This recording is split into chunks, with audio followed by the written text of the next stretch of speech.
You are listening to the Effective Statistician Podcast, the weekly podcast with Alexander Schacht and Benjamin Pieske, designed to help you reach your potential, lead great science, and serve patients without becoming overwhelmed by work. Today I'm talking with Benjamin about bad quality from programmers and or data management and how to avoid it, because this is really the last thing we want, because we rely on these people very, very often as statisticians. So stay tuned, and now some music. If you listen to this episode directly when it comes out, I hope you had a nice break over Easter. I'm actually taking a couple of days off to spend time with my family. So this is actually coming out when I'm not working. One of these nice things of working in such an environment where I can have everything prepared and then it just comes out when it's scheduled. Of course, this is also only possible because I have this awesome team at VVS, Rain and her team, who help with the show in the background and make all these kind of things possible. But, we have a really, really nice tools that release these episodes when they should be released. Usually, when I'm not a little bit late with things. So, today we are talking about bad quality, light deliverables from programmers and data management. I don't know, probably every statistician has that at some point in their career, very often earlier than later, that you get something and then you give it forward to someone else and then there's some problems with it. And this is really, really bad. So today Benjamin and myself will talk about what you can do to improve these kind of different things. As this episode is released, we are just 2 weeks away from the first conference of the Effective Statistician, which happens on April 25th. It's a 5-hour conference packed with lots of great speakers like Kaspar Rufibach, Alex Dimitrenko, Jenny Davenport, Gary Sullivan, and many more that are really absolute experts in their field. And we'll talk about estimates, Bayesian designs, multiplicity, medical affairs, influencing, data visualization, digital health applications, and many more interesting topics that will help you become a more effective person, a more effective statistician. Please tell your colleagues also about it. I know that investments in terms of training are very, very limited and not equally distributed across the different companies and also not within the different companies. Here it's just about an investment in yourself. You just need to block these 5 hours in your calendar so that you can learn during this time. And investing in yourself is the best thing that you can do whatsoever. I once had this day where we were talking about all kind of different financial investments that you can do with financial investment expert. And in the end he summed it up, and by the way, the best financial investment is in your own skills, because that is what you completely control and nobody can take it away from you. So invest at least these 5 hours into your personal development. I'm producing this podcast in association with PSI, a community dedicated to leading and promoting the use of statistics within the healthcare industry for the benefit of patients. Join PSI today to further develop your statistical capabilities with access to the video-on-demand content library, free registration to all PSI webinars, and much more. Head over to the PSI website at psiweb.org to learn more about PSI activities and become a PSI member today.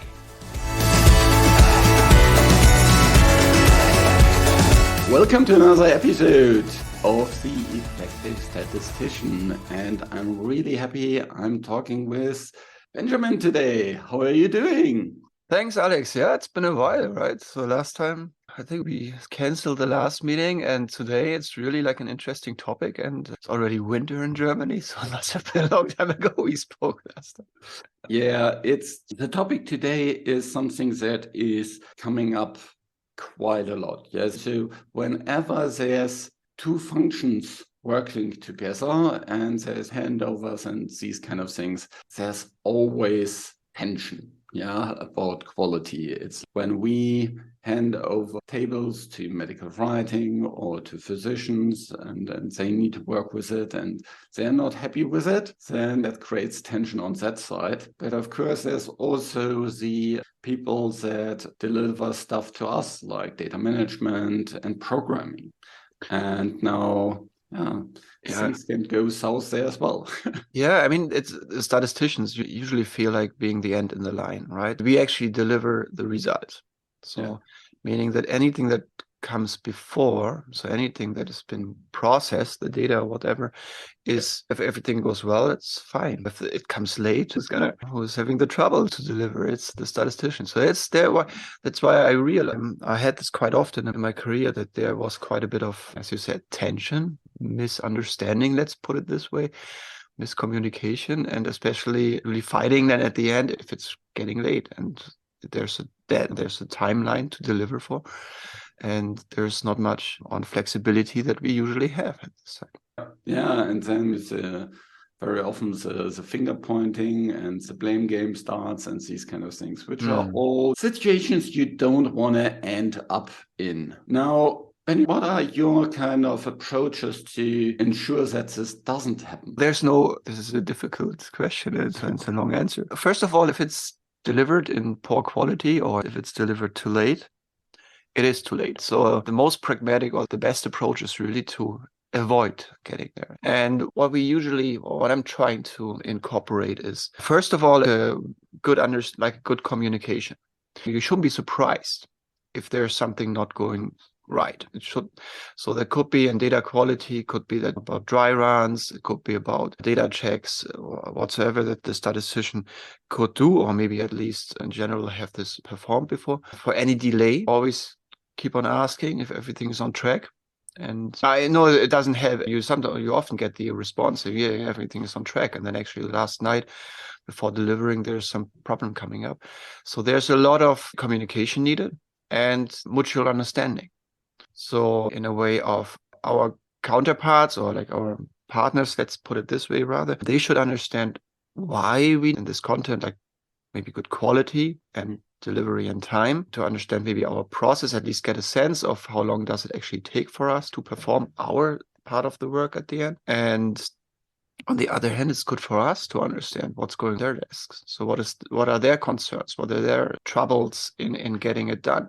None of them are happy if they deliver bad quality or too late. So there must be like a reason, like a pain for them as well. And so that's why that's the very basic approach of the mutual understanding and a lot of good communication. Yeah, I think what you said, giving them a bigger picture. What is the ultimate deliverable here? Yeah, how will that look like? Giving them more kind of understanding of the little things that they are doing, how is it fitting into the bigger picture? If they look into, don't know, co-medications or things like that, would that be a protocol violation? Or would that trigger some kind of looking into AEs or whatsoever? Giving them more kind of understanding of what exactly they're doing there and why they're doing it. I think that is really important, because otherwise it's really difficult for people to understand what to do when these weird patients that we always have. There's always a weird patient that kind of falls through the cracks and comes up whenever you do your programming checks. There's these couple of patient numbers that always come up. And if you don't know what the ultimate goal is, it's really difficult to manage these patients. The other point is also, you can, of course, have lots of details in your documentation, but you can never foresee everything. Yeah. And then the people need to have the trust with you to bring these up. Yeah. So I think the trust part and building trust is really important at the beginning. Yeah, I think in theory, it's ideal, right? If the statistician is being involved as the trusted partner from the very beginning throughout everything. In reality, we often get challenged, especially on the CRO side, in terms of the time that the statistician actually has. So the involvement, so the planning. So there's a lot about planning. For example, when we discuss individual cases of weird patients or weird subject data, that is something that the statistician is not always happy being involved, simply because they don't have time to discuss data management, patients' issues. So that is, I do agree to that, and that in general, that is not the statistician's responsibility to discuss every question. But there should be some questions that they should be involved in. What to do? Is this, for the simplest approaches, to getting them on the table saying, is it important to have this data? So what would you do with the data if you have it? Does it have any impact in anything, like on the primary, secondary, whatsoever endpoints? Or is this simply now about complete data? So that is like a general discussion that the statisticians or the data management or everyone on the table should have at some point in time. But on the other hand, we shouldn't end up saying, I have a question, let's ask the statistician. So that's not going to work. That's reality. I think striking a balance there. Yeah, exactly. So, of course, the critical questions you want to be asked. Yeah. But of course, on the other hand, you don't want to get lots of questions that the data management could solve themselves. But that if you have a good relationship, then this mutual understanding kind of comes over time. Yeah. And this mutual understanding of what good looks like. Just saying we want high quality doesn't mean anything. Yeah, because what exactly is high quality? Complete data is not good data.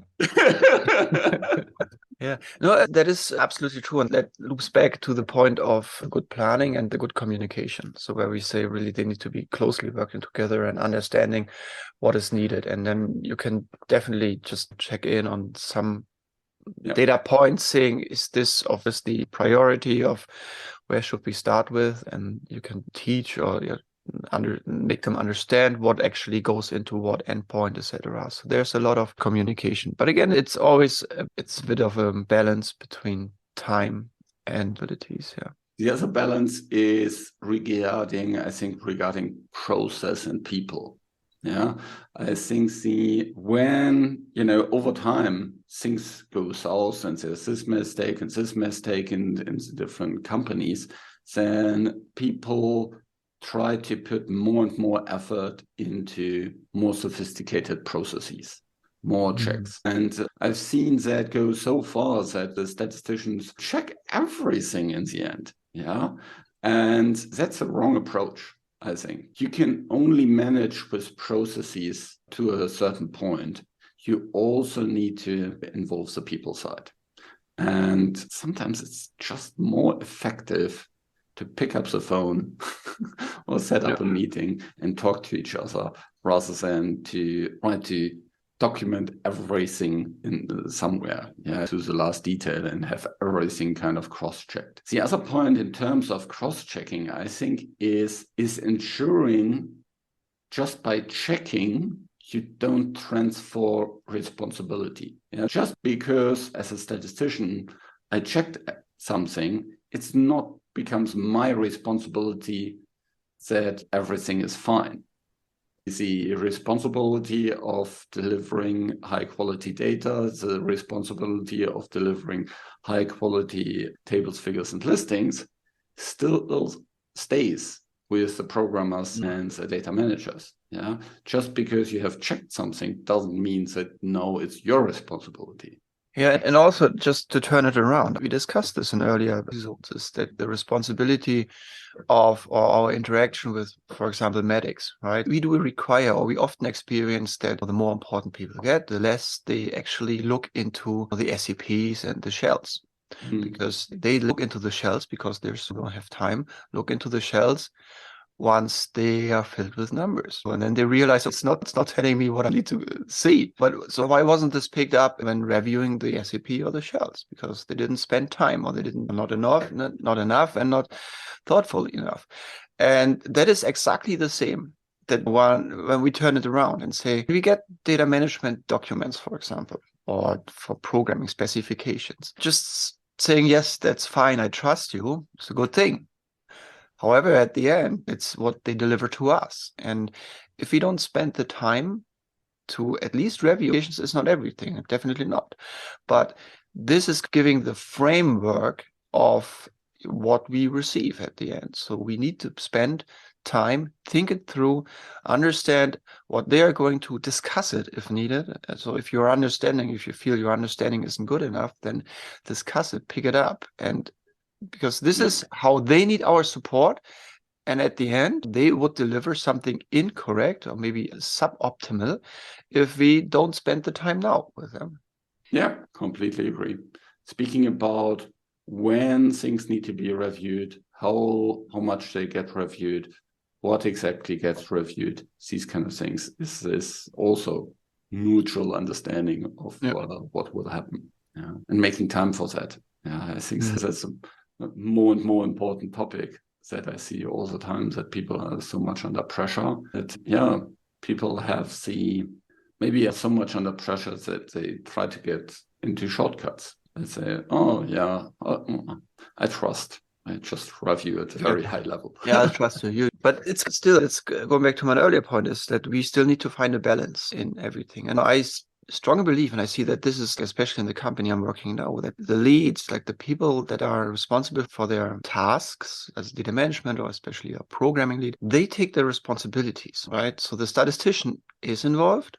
However, the statistician is not trying to cover everything. So these people, they're great, right? We do have not only statisticians are great, right? So it's really that everyone has the capacities the skill set to do their job, usually. So I would expect this. And if not, that is something that they need to challenge internally. But so it's not about taking over it's not about being involved in everything. It's about being involved as needed and have a good communication. So understand what's going on and be on top of at least like timelines and the next steps in the whole process, what's coming up, where do we stand. Get the understanding, but don't mess around and try to do it's not going to work. So we have to find a very good balance so that everyone is satisfied with moving forward in terms of. Yeah. And if there's something and the other point is when things don't go as you think they should have been done, the quality is not what you expected, you need to have a good way of dealing with these kind of things. Don't directly get upset. Ask where is this coming from? Is there something that we haven't thought about? Is there something in the process that we missed? There's so many kind of reasons why something didn't went as planned and looks odd in the tables. Yeah, but I would say that first of all, we should be focusing on getting it still done. Right? So I fully agree with what you said, but I always say once things are out or whatever task this is, we need to sit together and understand what's going wrong. So this is really like a question for lessons learned meeting or whatever you might call it. Because first we need to be very pragmatic and moving forward and getting, if you have a delay, if you have quality workarounds, find, I don't know, maybe support or anything that helps us to get it corrected. But the questions that you ask, so what you shouldn't do is directly kind of escalating things. No. And so directly copying the supervisor of the other person and things like that. That's not good practice. Pick up the phone, talk to the people, and just ask questions. Well, I thought these two different sample sizes should be the same. Why is it not? It's a tough question. So if you ask a question, you are quite in trouble. Maybe there's this kind of, for here there was a missing covariate, and therefore numbers reduced whatsoever. I don't know. Maybe there's good reasons for that. You never know. And then you can always say, let's add a footnote so it's clear. These type of things. Okay, very good. So we talked a lot about how to avoid getting into these problems by having good discussions about big picture, about having mutual understanding of what quality looks like, having mutual understanding about how the process looks like, having mutual understanding on what is a review level and all these kind of different things. And being clear on who's responsible for what, I think is really important. And then when things or mistakes happen or look like mistakes, have a good discussion about them with a mindset of fixing it rather than blaming people. And that's really important. And later on, have some kind of post-mortem where you look into lessons learned. Do we need to change something? Any final thought on this topic, Benjamin? Yeah, you said, but just adding is we are all human, right? So it's about working together with colleagues. So that's the primary understanding that I usually have in saying we all make mistakes, as you said. But it's really be calm, keep it open. You're brainy, so you're smart, so you'll work it out. So you make it happen. Be positive about it. Yeah, keep calm is often easier said than done. Absolutely. If timelines are pressing, but keep calm is it's a really but it helps. And at the end, you're quicker if you keep calm, and because you're just more, you allow your head and your brains to still function if you're not upset. Yeah. Okay, very good. I hope you enjoyed this discussion about quality and working together, and tune in for the next episode. All right, bye-bye.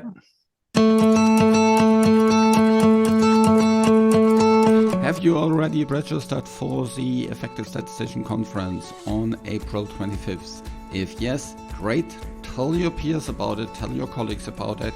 If no, head over to theeffectivestatistician.com/conference and sign up today. This show was created in association with PSI. Thanks to Rain and her team at VVS who helped with the show in the background, and thank you for listening. Reach your potential, lead great science, and serve patients. Just be an effective statistician.